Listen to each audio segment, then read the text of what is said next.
So how come whenever feminists write and perform their poetry, it ends up sounding downright histrionic? I'm not even kidding. I'm gonna read some of these characteristics of histrionic personality disorder, and you tell me that this isn't the third wave feminist mental illness. Often, individuals with HDP often fail to see their own personal situations realistically, instead dramatizing and exaggerating their difficulties. They may go through frequent job changes and become easily bored and may prefer withdrawing from frustration. Because they tend to crave novelty and excitement, they may place themselves in risky situations. Additional characteristics include exhibitationalist behavior, constant seeking of reassurance or approval, excessive sensitivity to criticism, pride of own personality and unwillingness to change, viewing any change as a threat, need to be the center of attention, low tolerance for frustration or delayed gratification, rapidly shifting emotional states that may appear superficial or exaggerated to others, tendency to believe relationships are more intimate than they actually are, making rash decisions, blaming personal failures or disappointments on others, being easily influenced by others, especially those who treat them approvingly, being overly dramatic and emotional. There is this video. It is by Button Poetry, and it's Elisa Chavez, hashtag Gamergate. I guess a little disclaimer, I've never actually been in Gamergate. I don't use Twitter, first of all. I've never used the hashtag before. But at the same time, like, I don't really have a problem with it. I try and look it up objectively. I mean, they're not perfect, but the anti-Gamergate seem to be a lot more of a locus of crazy, if you know what I mean. I'm gonna kind of talk about this video that she made, and it's a link in the description. It is just completely and utterly crazy. Like, the whole time she is just batshit crazy. So her first line is, how come when bad things happen to women, you get to call it misogyny, but when bad things happen to men, we don't get to call it misandry? And that's what she says, and she says it in the most, like, juvenile, playground child type voice. It's just amazing. And you already know what you're gonna get into when you hear this. I'm gonna go through each of her lines, pick it apart word by word, and I might not have the exact wording because I just kind of typed this up as I listened to it. You can watch the video to make sure I didn't take anything out of context. I don't think I did. I think I copied it I got the gist of it pretty well here. Alright. Because you can always pick out a prostitute based on what she's wearing. Elisa's kind of slut-shaming here, isn't she? So what's exactly wrong with being a sex worker? Just a question, and I'll leave it up to you. You have a limited range of actions, so the prostitute is always asking for it. So, she's asking for it, meaning she's soliciting sex, because I hear that's what prostitutes do. Okay, because in the God of War franchise, you can literally fuck Aphrodite as part of gameplay. And here we have the feminist taking the place of the conservative moral guardians everywhere. And this argument is basically boiled down to, oh my god, you can have sex in video games? Bad, bad, bad. Yeah, you can have sex. Oh my god, sex, ew. This reminds me kind of the outrage feminists had over the very first Mass Effect game. And this is where Shepard can choose to have sex with Liara or Ashley in the game. And I always thought this was the stupidest thing ever, because when you pick to be FemShep, you can have sex with Kaidan or Liara, and Kaidan seems to be the least interesting of all of the three characters that I've mentioned, even though they're all pretty well developed. And then she says, because when I wear blah blah clothes to convention, men touch me without asking. They ask me questions about my sex life and want detailed answers. She does not strike me as a sane person, so I don't really trust her word for it. I'll get to this a little bit later. Because Hitman penalizes you for killing a hooker, but gives you points back when you use your corpse to distract people. Again, as people have pointed out, if you use any corpse to distract people, you get points. And in the video she's referring to, Thunderfoot pointed out Anita Sarkeesian's blatant exaggeration and fear-mongering when she said you were supposed to kill the strippers in the game. By the way, stripper isn't the same as prostitute. And no, this still doesn't mean that the player is supposed to derive a perverse pleasure from desecrating the bodies of sexualized women, as Anita says.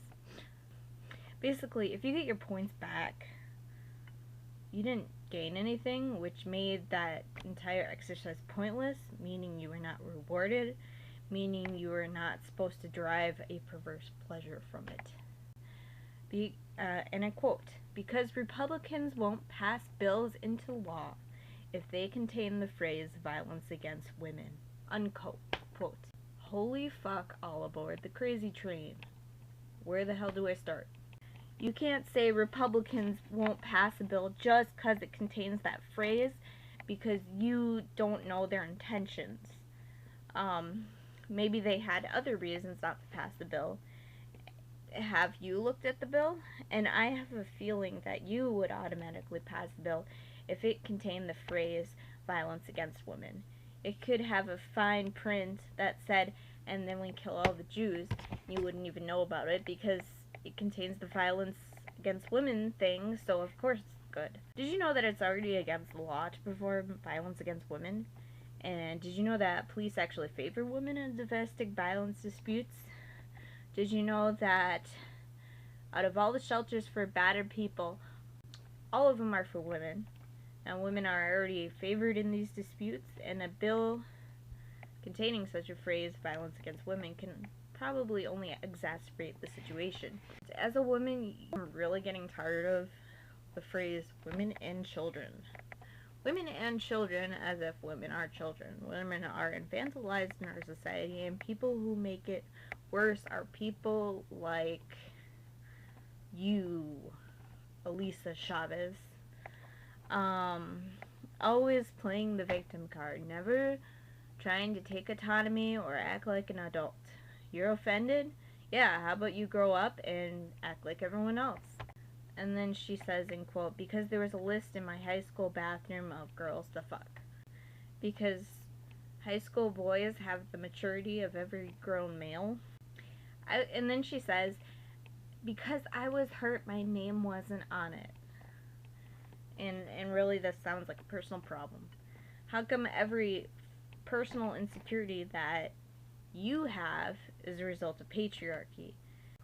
They just kind of project their insecurities as things that every woman feels, and that's not the case for those of us who actually want to act like adults. Because the new study shows that up to 40% of rape victims are male, but video games only show the kind of assaults men want to fantasize about. And I've never seen rape portrayed in a video game, but please show me what video games you were playing, because I'd like to know. And, you know, kind of analyze the situation. Because, and she says, unquote, because when I told him I didn't want another drink, I saw his eyes light up as if he gained a new achievement to unlock. This woman just seems histrionic, to be honest. She thinks that her subjective experiences represent an entire culture that hates women. And it really reminds me of religious people whose greatest evidence for the existence of their particular God is personal subjective evidence. And the fact is that your mind can make up stuff, and that's why there are people who think they have been abducted by aliens, or that Jesus is talking to them and they're supposed to kill hookers.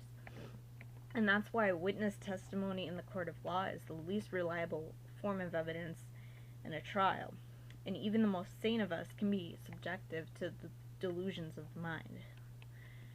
Some of us who subscribe to insane ideology are more susceptible than others, of course. And next quote, because their voices crash into me like I'm hoarding spinning coins and first aid kits and they're cracking me open in the hopes of absorbing something valuable.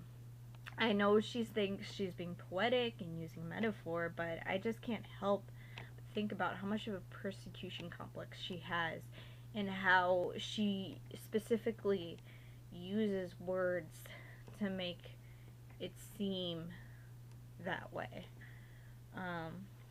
It's not looting. The game was built that way, she said, unquote. And I'm asking, is she referring to games where you can pick stuff up from dead women? Because in all those games you can do the same thing to men too, and usually when you kill someone who's innocent, the game only gives you a very, very, very, very, very tiny bit of cash, which is not enough to buy anything. Basically, games reward you for merit, and it doesn't take much skill to mull down somebody who's just standing there, right? If the game even allows you to do so. However, if you kill a giant boss, a very hard enemy to defeat, and most likely a man, the game will give you a lot of cash. So most people don't even bother disrupting the order of things and killing civilians and women and all that. But, of course, if you even have the ability to do it, that's completely awful to them. Which you can also do to men, but vagina. And the next quote. Because this is the second night death threats have German game critic Anita Sarkeesian from her home, her house, flayed like an open wound. You know that anyone who expresses strong or unpopular opinions will get death threats, right? I mean, it's just kind of the way of things. It sucks. It's stupid, but it's kind of the way of things. It's not misogyny. It's not misogyny because it happens to everyone. Okay? Men and women. But women always think their threats are more significant because of China. Thus the phrase, women and children, because they can't handle things like an adult. Because men may be statistically more likely to die in war, but you've never fucking been in one. Statistically? More like institutionally. There's this thing that men have to sign up for that says that they can be drafted, and women don't have to do that, which means that my brother, who is a person that has a developmental disability, could be drafted, and that is fucking terrifying to me. So, if you haven't been raped, does that mean you can't talk about rape? Because a new study shows that only 6.1 per every 1,000 women on campus were raped or sexually assaulted. And you can look at the study. I'm going to put it in the description below. And before you ask, it does include instances where drugs and alcohol were involved and the victim could not give consent. I'm not going to go into the details of this study. I'm just going to put it in the description below. It seems like a lot more of a reliable study than the type that people like Mary Koss did, where she just asked them questions and then she interpreted it as rape or sexual assault or whatever. Next phrase. Because you keep saying women, like there's no distinction between us. And that's kind of funny because feminists like Elisa Chavez keep using men and using their subjective experience to prove that men oppress women. Next thing she says is, in a quote, I can infer that when bad things happen to women in video games, they're really happening to me. My shirt shredded, my neck broken, my body breaking to prop open a gate, to prop open your mail. Next quote, because nothing makes more gratifying prop because she's playing the woman card, because she's playing the victim card, the rape threats card, the posted her address online card, the I'll fucking kill your parents card, because you still think this is a game. Elisa, none of these things have ever happened to Gamergaters. Ever. No Gamergaters were doxxed or anything like that, or death threats. That never happened.